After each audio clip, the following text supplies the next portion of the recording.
Hola. El- la última parte con la cual cerramos lo que es el control, por lo menos los contenidos del control, hace referencia a lo que se conoce como el factor de fricción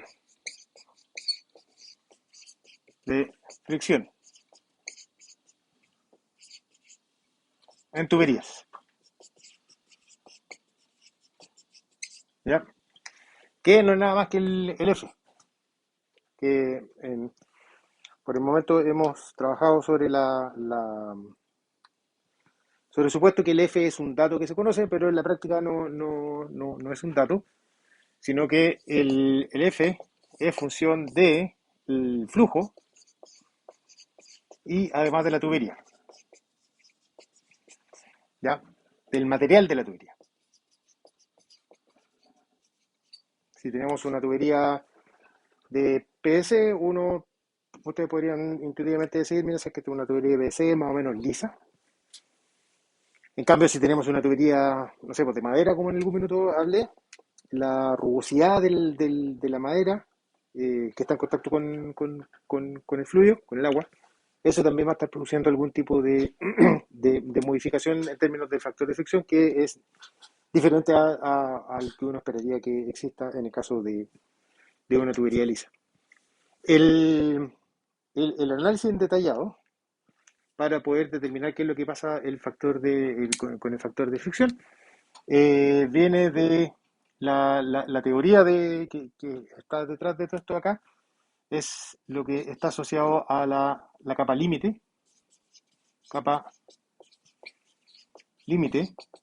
que en pocas palabras, esto es como un nano resumen, si nosotros tenemos una característica, una superficie, que por el momento vamos a decir de que es una superficie lisa, completamente lisa, o sea, una línea, ¿ya? Y tenemos un flujo, por acá hay un flujo donde hay una velocidad u de z, donde u de z, eh, donde z es vertical hacia arriba, ¿ya? Lo que tenemos es que el, si yo estoy más o menos lejos de esta pared, ¿ya? Por aquí, vamos a tener un flujo que es plenamente turbulento, ¿ya? Turbulento,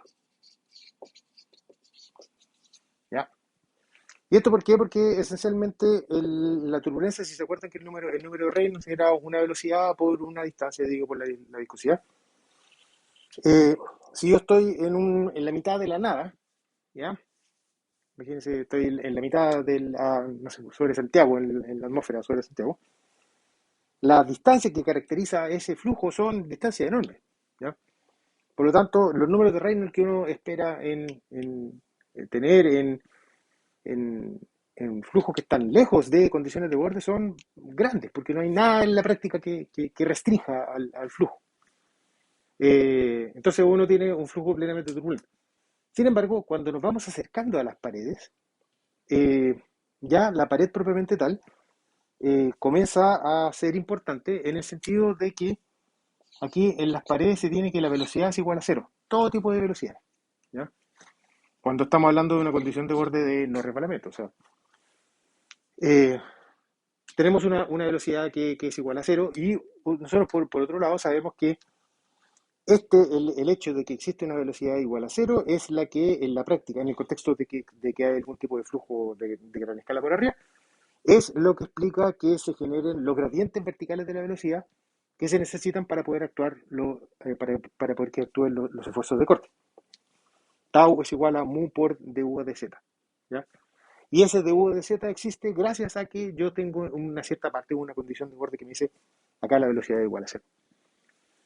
Eh, y si estoy no sé, pues, a un micrón de distancia de la pared, claramente, por lo menos así como yo lo veo, eh, los vórtices o las características del flujo van a estar más bien influenciadas por esta condición de borde que me dice que la velocidad es pequeña, que la velocidad es cero en la pared, que por lo que sea que está pasando acá arriba adentro de la sala, o en la atmósfera, o en la mitad de un río, o en la mitad de un lago. Entonces eso da pie a que uno en la práctica tenga siempre que nos acercamos hacia paredes, tenga lo que se conoce como la subcapa viscosa, subcapa viscosa, donde los esfuerzos de corte están principalmente dominados por la viscosidad molecular. Eh, y lejos de esta condición de borde ya ahí se tiene un flujo que es turbulento, donde, donde los esfuerzos de corte, si es que es fuera de la subcapa viscosa, fuera de la subcapa viscosa, el flujo es turbulento y los esfuerzos de corte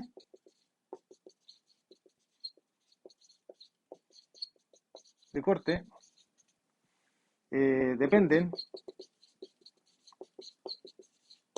de la que se conoce como viscosidad turbulenta,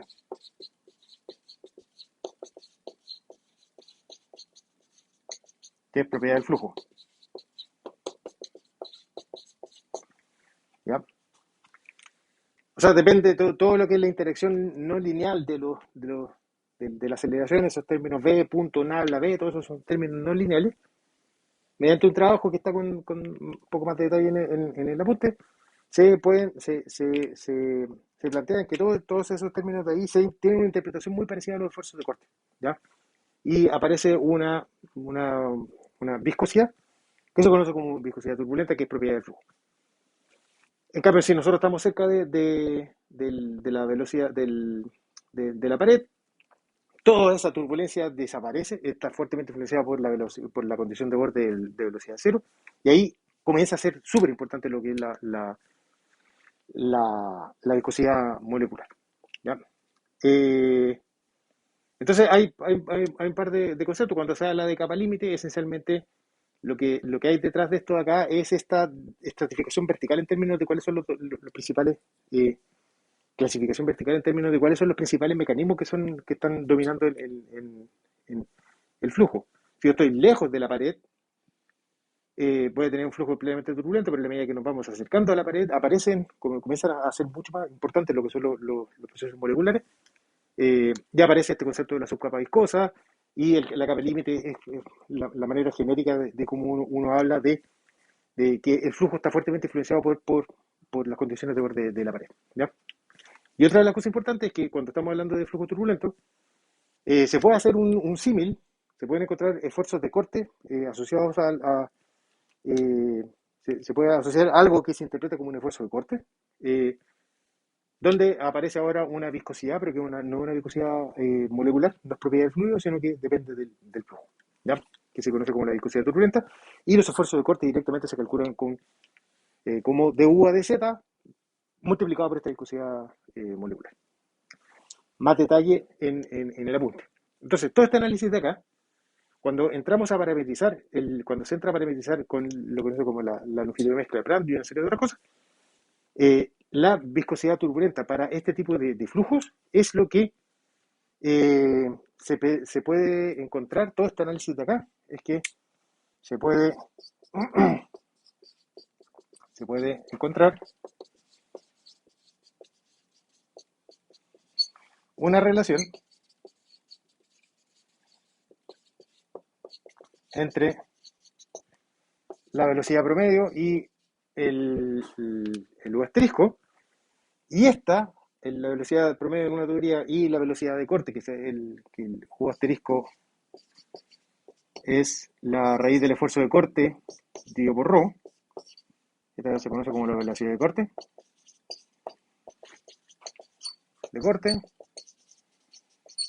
¿ya? Y también es fácilmente demostrable que lo vimos cuando vimos en TCM, pueden revisar esos videos de ahí, donde la velocidad promedio dividido por el U asterisco está fuertemente relacionado con lo que es la raíz de F. 1 dividido por la raíz de F, ¿ya? Con el factor de fricción. Entonces, si yo conozco cómo es el perfil de velocidades, yo puedo calcular la velocidad promedio, puedo calcular los esfuerzos de corte, por lo tanto aparece tengo una relación para poder calcular cuánto vale el factor de fricción. Y mediante este análisis de acá se determina que, se obtiene que el cálculo del factor de fricción se puede obtener de esta ecuación de acá. 1 dividido por la raíz de f es igual a menos 2 logaritmo en base de 10 de epsilon dividido 3,7d más 2,51 de Reynolds raíz de f. ¿Ya? Esta es como la forma general. ¿Ya? ¿Dónde?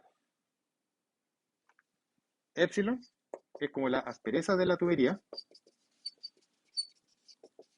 de, del material de la tubería.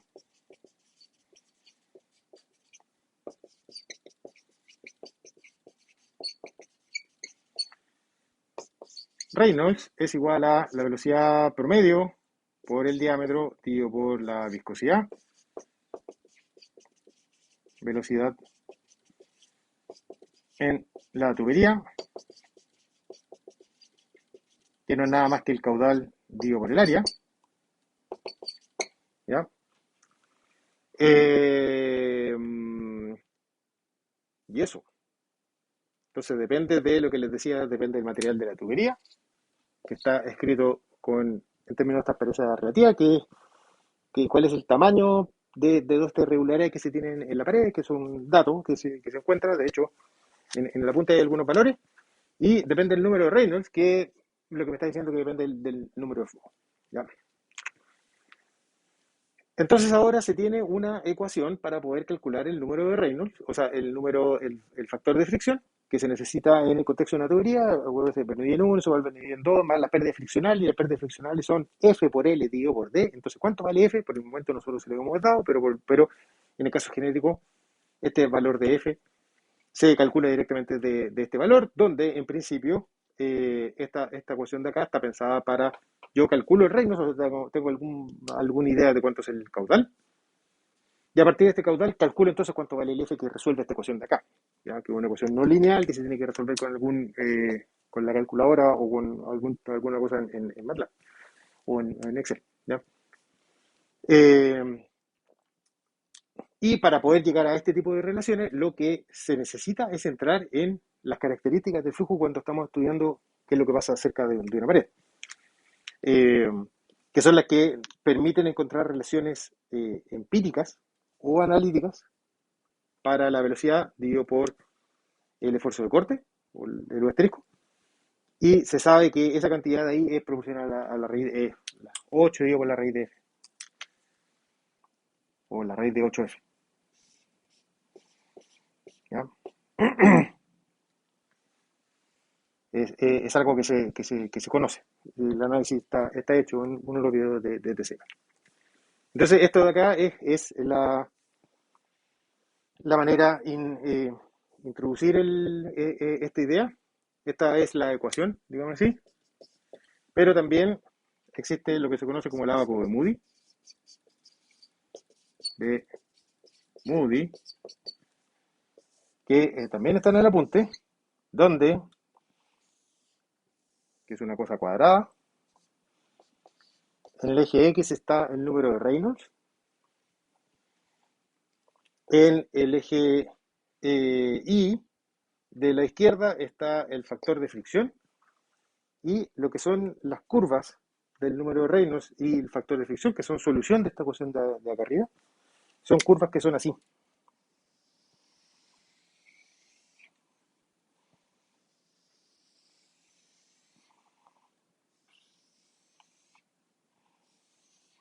Son curvas de este estilo. Y cada una de estas curvas está dada para un valor de epsilon sobre d fijo. Epsilon sobre d 1, 2, epsilon sobre d. Y los valores de epsilon sobre d se leen en este lado izquierdo de la ecuación, o sea, del gráfico.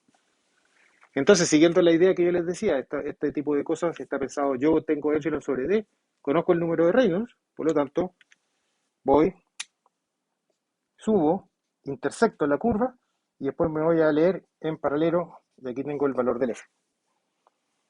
¿Ya? Está pensado de esta forma para poder trabajar, sí, o bien pueden resolver directamente esta ecuación de acá, o bien pueden ocupar el abaco de Moody, como yo les decía, que, que es la manera de cómo se resolvía esta ecuación de acá antes de, de que existieran herramientas computacionales bastante más sofisticadas. ¿Ya? Entonces, el, el- pero me gustaría recalcar algo. Esto es una forma para calcular el F. Está el lado común. Hay otras formulaciones, ¿ya? Esta es una teoría. Hay otras relaciones que son bastante más empíricas, ¿ya? Que depende solamente del material o se olviden de la dependencia con el número Rayleigh y una serie de otras cosas. Pero en la práctica, esto de acá es chaya, en el sentido de que son formas de sacarle punta al lápiz.